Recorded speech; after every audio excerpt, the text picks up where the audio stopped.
Hello, I'm Emma Brown and I'm an MYP for Somerset, which is a representative member of Youth Parliament.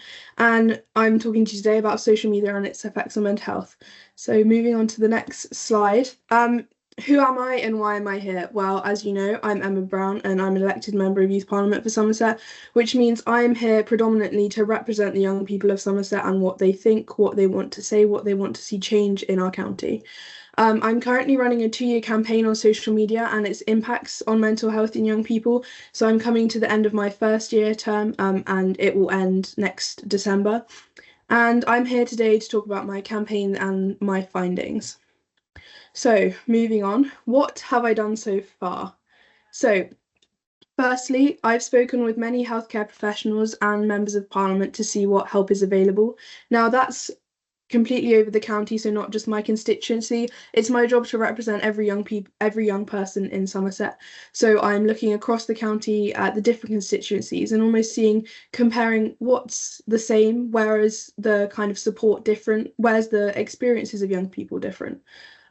So second, I've created a county-wide survey to provide my campaign with reliable statistics. So when I come to the end of my term in office, I have to create a report on what I've done. Now, these reliable statistics will help me back up myself with statistics that I can use to kind of show why social media is such an important issue and shouldn't be pushed to the side. This will also hopefully be released to you all afterwards. So if you would like to fill it in, if you are a young person in Somerset, that would be great. And thirdly, undertaken research for my campaign from which I will create resources and a report. So throughout my campaign, it's my job to kind of get that fuller understanding of what young people in Somerset are experiencing, but also what's working for the young people in Somerset. Where are we seeing really positive outcomes of social media? Where are we seeing that reduction in cyberbullying? And I think that ultimately in that report at the end of my campaign, that's really going to show the kind of the work that we've done, but also emphasizing for the young people who can read the report and access the resources to show them that actually we're doing what we can, we're listening to young people, and that ultimately we're creating this kind of real support for young people and their usages of social media. So, just as we move on to the next slide, some social media statistics for you. So, for young people between the ages of 12 to 15, about 67% of this, 87% actually, of this age group use social media regularly. Obviously, TikTok seeing that kind of strong growth among these younger users. And ultimately, I think we all have to accept that social media is a part of our life and it's going to increase as technology advances. It's going to become an even bigger part of our lives. Obviously, we need to be careful of age restrictions, as obviously 13 is the age in which you should join. So that's one thing that we need to be careful of. But as we move up the age ranges to the 16 and the 24-year-olds, around 96% of this age group use social media, which is expected due to the technological advances and how much we actually use social media, because nowadays schooling is online, schooling is on social media, things like that. Obviously Instagram, TikTok and Snapchat all kind of emerging those key real social media platforms.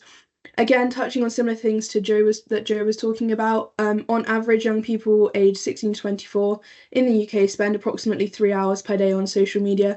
That's, I think, is currently rising to a lot more, because obviously, again, it can be homework, it can be games and things like that, but ultimately we have to think, why are they using social media? Are they using it in a positive way? Are they using it in a negative way?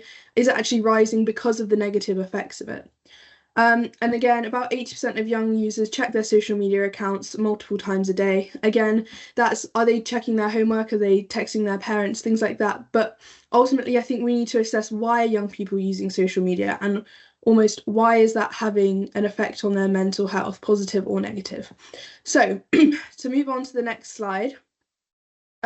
Why is incorrect social media usage such a problem for young people?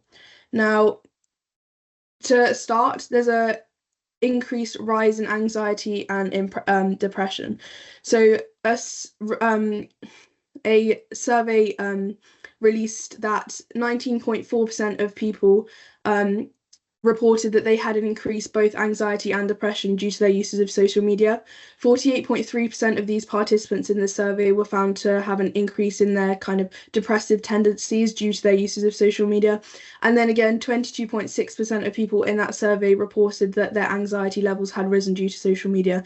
And I think that's really important that we kind of pay attention to actually the way people act in society, the way they feel in society is hugely affected by social media. Again, FOMO, the classic fear of missing out. 48% of people say that social media makes them feel like they are missing out. And 45% of people who experience the fear of missing out can't go 12 hours without checking their social media. Again, of course, I'm sure everyone's all aware, the addiction of social media.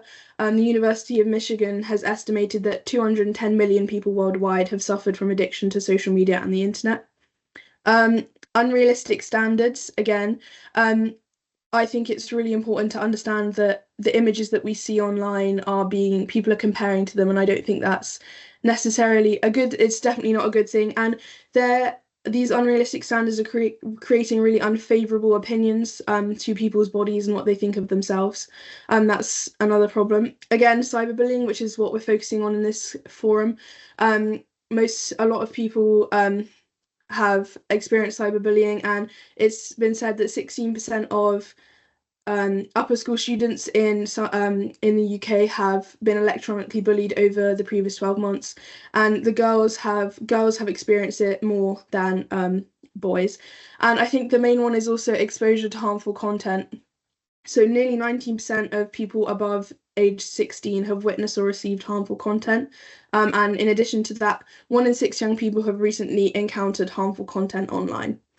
And I'm going to move on to the next slide, and I'm going to ask you one question, which I think kind of sums up my view on my campaign and what we're doing. But should that be the way we look at social media and young people's usage of social media? Should we be bogging down with all of these negative thoughts and things like that? I don't think so. I was giving this statistic when talking to Joe that actually 68% of young people in Somerset felt that they had positive usage of social media. And obviously it's really, really important to look for that 22% and see what's going wrong. But please move on to the next slide, Steve.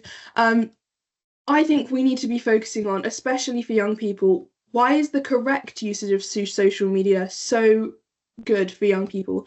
And I think we need to really help the young people in the way they use social media, not by telling them the ways that it can go wrong and the ways that it's go badly, but actually saying, if you do use it correctly, this is what you can do. And as you can see, they're better communication. You can communicate with friends you haven't seen in ages. Obviously, for a lot of young people going off to uni, going to different colleges, we can increase that connection between people, making new friends, finding your people. It's a lot about kind of finding your identity and exploring new communities and ideas that maybe you wouldn't be able to experience in your area. Expressing yourself. Again, you may feel that you just need to express yourself online, and that's completely okay.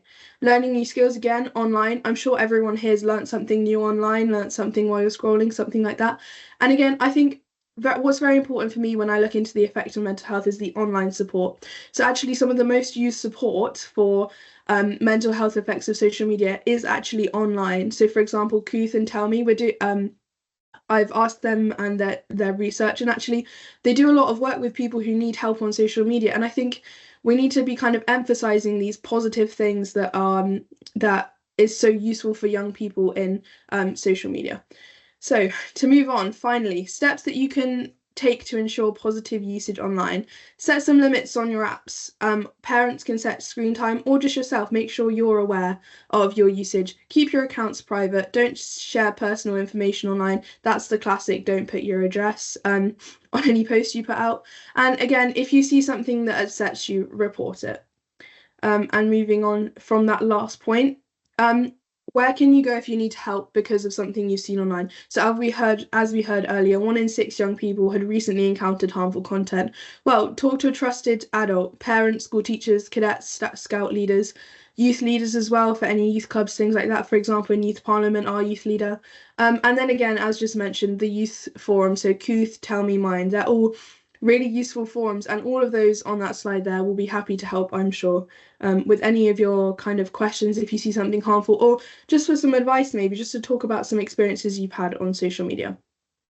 And to finalize, my kind of presentation. If my work has interested you, if you're a young person, do join Youth Parliament. We welcome everyone aged 10 to 25 who live and go to school in Somerset, and we discuss many important issues. So just this weekend we had our last meeting and we were discussing the assisted dying bill, votes at 16, and things like that.